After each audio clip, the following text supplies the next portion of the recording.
I'm excited. Let's go. Hey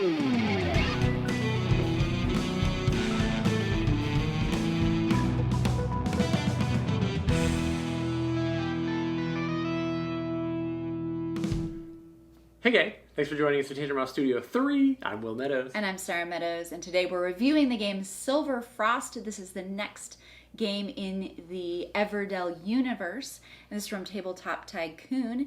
It's from designers James and Clarissa Wilson, and artwork from Lucas Siegman. Now, we were able to pick up this copy while we were at Gen Con. I am a huge Everdell fan, if you didn't already know that, and so don't take anything we say as gospel because I'm super biased. I love everything about all the other games. You can see them on the stack behind us. We've got them all in the collection.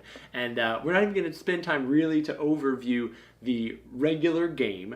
However, we definitely have a video on our channel if you want to see how the original Everdell is played. This follows those same base mechanics. You've got a bunch of awesome woodland creatures hanging out in town. This time we're south of the Everdell fields and we're past the Silver Mountains or whatever. I can't remember all the terminology. I just love it all. So let's talk about all the cool new things that I love. And you can give us your less biased opinions on as well. So this does take place in the same universe. It is actually like south of the mountain expansion. So we are in a whole other side of the mountain. We're dealing with critters who are trying to survive the rough, cold winter. And so there's a bunch of new elements that are added as a result of that. All the cards are new. All the cards art is new. All the concepts are the same. We're going to be sending our workers out to gather resources so we can build out our 15 card tableau. Sarah, where should we begin? First of all, there is new resources. So you have birch wood, you have moss, which is interesting little... It's mossy. It is mossy. You have acorns and you have copper. So those are the very similar to and in the same kind of distribution amounts, where copper is harder to get than the stones were in the original. There is another new resource, which is fire. Fire is used to pay for certain spaces on the board. It's also used when storms hit. There will be snow. So there'll be snow tokens that come off the mountain, and they will cover spaces on the board, as well as cards in the valley, as well as cards in your own tableau. Those spaces and cards cannot be used in the game unless you use fire to remove the snow. You get to keep the token because at the end of the game, there's two different ways to score how you get points for removing snow. Right, so you've got to be mindful of that the entire game. You can only really typically spend one fire per turn. There's a couple spaces that allow you the difference on that, so you've got to always be paying attention. To remove snow in your town. Correct. So each season, just as before, the season will come, you'll get new workers that you get to add to your tableau. You'll also get some chimneys, which are cool. We'll talk about those in a second. And that's when all the snow will come out. Before the end of the game, if you want to score those cards, if you want to use those cards at any point in the game, if you want to use those locations out on the board, you'll have to spend your fire resources to do that. And that is interesting because, first off, it's kind of just an additional thing to remember, but it's a really great feeling when you watch your opponent realize they forgot to spend a fire token that turn, and you're like, oh, I don't know if you're going to make it before the end of the game. You got a lot of stuff to melt still. The chimneys in this game are played the same way as the little door tokens that you played in previous games, where you could cover a spot on your card to unlock basically a free matching card. In this case, it's a lot more limited. You only have a certain number of chimneys that you receive during the game. You're going to have to actually have the flame to light that chimney, but then if you do pay that, then you're going to get that card for free to add to your tableau just like you were before. Yeah, one other new element is instead of using the big critters from one of the original expansions, there are big critter cards that come out on the face of the mountain. We should pause for a minute. The mountain, in all its majestic glory, we haven't talked about yet. I call it Everest. I don't actually remember what it's called, but it's like the Ever Tree in the original game, or not the Ever Tree. The Ever Tree is a card, but it's like the tree that holds all the pieces. In this game, you're building a cardboard mountain. It is going to hold the big critter cards that are going to cycle out throughout the course of the game. It's also going to hold those beacons that are cool. Tell us about those. So the beacons will attach to the mountain, and your workers can go there to access one of the big critters. and you'll need to pay fire to light that beacon to be able to use it. The big critter cards give you a ton of resources or other things in the game that are... They're kind of like the cards in the original game that would go out on the board randomly, where you'd be like, at this location you'll get 3 berries and 3 wood. They're like extra resources that you could get for going to a spot. However, they're also going to move on the mountain, and you're going to get victory points as well, depending on which big critter you activate. Yeah. So that is another way to get points. There's only enough slots. There's only same number of slots as players in the game. So it is easy to, if somebody doesn't go there, you can block them out from even obtaining any of those critter cards and the points each round. One other addition to this game are the Rangers, which is basically just a regular meeple. However, you've got these cool little plastic snowshoes that you stick on them. These guys can travel to certain locations that other players, like you can basically, it's like the free put this on the spot that somebody else is on spot. You can't use it on your own, but if somebody else is there, you can send your ranger to a spot where someone else is. Rangers also generate their own fire, so if you send them to the beacon, you can use their free fire that they get for being moved to light the beacon. You can also send them to other places on the board and they'll get a free fire, which you can use to melt an additional space. That's really the only time that you can use 2 fires on your turn, but I find it difficult to know when to use the ranger, because I'm like, okay, I obviously want to send my regular old meeple out to this spot for the first turn. Now, do I want to double up because Sarah went to a good spot? Or do I just save it and go to the beacon? I don't know what to do. It made a little bit of additional extra thoughtfulness to where I spend that one meeple each round. So the one other thing, I believe, is just this. There's so many one others. One other thing that is different in this game is there's no regular events. So that was the one thing I disliked. One of the things I disliked about the base game. Oh, base game. Is there will be no dislikes in this video. I have plenty of dislikes. Oh, okay. She does. Okay. Well, yeah. To get those video.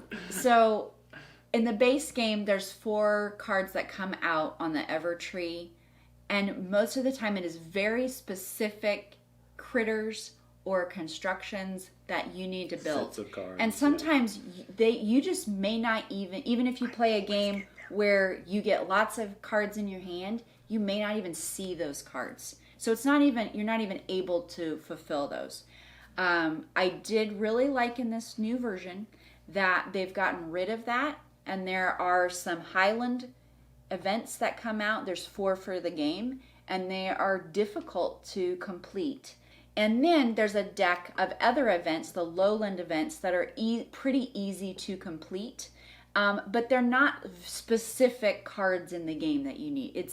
You need 3 of the green cards or 5 of the blue cards or whatever. So it's achievable goals, first of all, unlike the original game.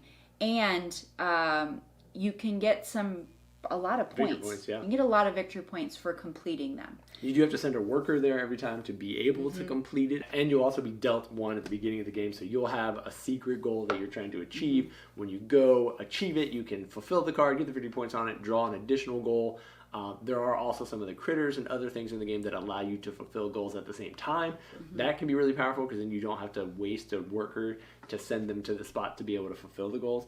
That is it is how she beat me the one time that she's ever beat me at Everdell. Just want to clarify. Something else that I disliked in the original game that I think they fixed in some of the expansions and also this version is to get the construction first and then the matching critter, and there was only 1 matching critter, is very difficult. Well, and especially when we play with like 30 expansions at the same time. Well, so we don't always play with cards. We do now, but at the beginning, that was my biggest pet peeve of the game. I didn't even like the game starting the first 5 or 10 times I played because I just could never get them in the right order. And the deck is massive. There's, I don't know, 180 maybe cards in the deck, and it's massive, and you had to get them in the right order. You always did. I don't know how, but you did. This eliminates all of that, and so when you use the chimneys, it's usually the card that is the construction will have, you can play a critter card for free, and it is not even the matching color. It's usually something very different. And the more expensive cards, usually the purple cards that give endgame points, will have a really good critter card type that can go with it. Or it might be a unique critter, or it might be one of the more expensive ones. So that is something that I appreciate that they changed in this, because now I have a lot more freedom to pick and choose what I would like if I'm going to use my chimneys. Good call, good call. I will be curious to attempt, which I will be attempting soon, to play regular Everdell expansions with this game. Why? The cards are different. I want to pull in Probrook. I want to just see if they work together. The mechanics are the same, and so adding new spaces to the board, adding new cards, I don't know what's going to happen, but I'm going to find out. I'll let you know. He's going to make up his own game is what's going to happen. Somebody needs to. I enjoyed the experience. I will say that we have become pretty advanced Everdell players, and so it was surprising to me, not surprising to me, but I remember when I used to play Everdell that I would play 2 workers in that first round, and I'd be like, okay, well, I guess it's time to go into the next season. She's this last game that we played, she was like, well, I'm going to buy this card, then I'm going to get this one for free, I'm going to get this one, I'm going to trade this one in. I was already halfway through my second season. She's still optimized, so optimized that she was killing it. By the time we got to the third season, we weren't even the last season, we already had 15 cards on the table. I was like, my city is full, and I haven't even made it into the final round. So I think that there probably can and should be some expansion stuff that gets added to this to fill out the experience for really advanced players. I am looking forward. I feel confident there will be some expansion materials specifically for this. I want to know if I can mix and match. Point me to where those rules are, because I'm sure somebody has already figured it out.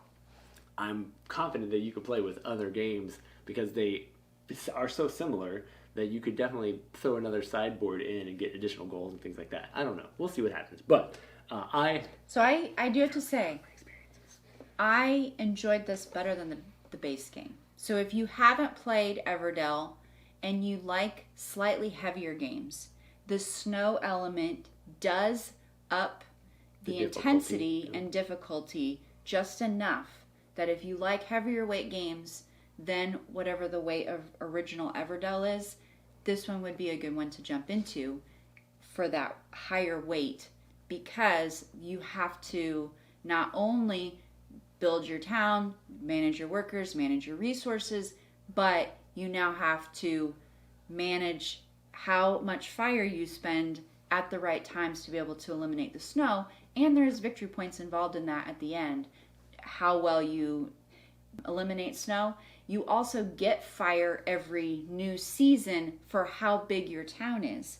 So I built a bunch of cards the first round, so then the rest of the rounds I'm getting quite a bit of fire, and then I didn't have to worry as much about snow removal as Will did. Will was biting his nails trying to get rid of the snow, and there were times where he did not have a space or fire to go to certain spaces because it was blocked and he didn't have enough fire.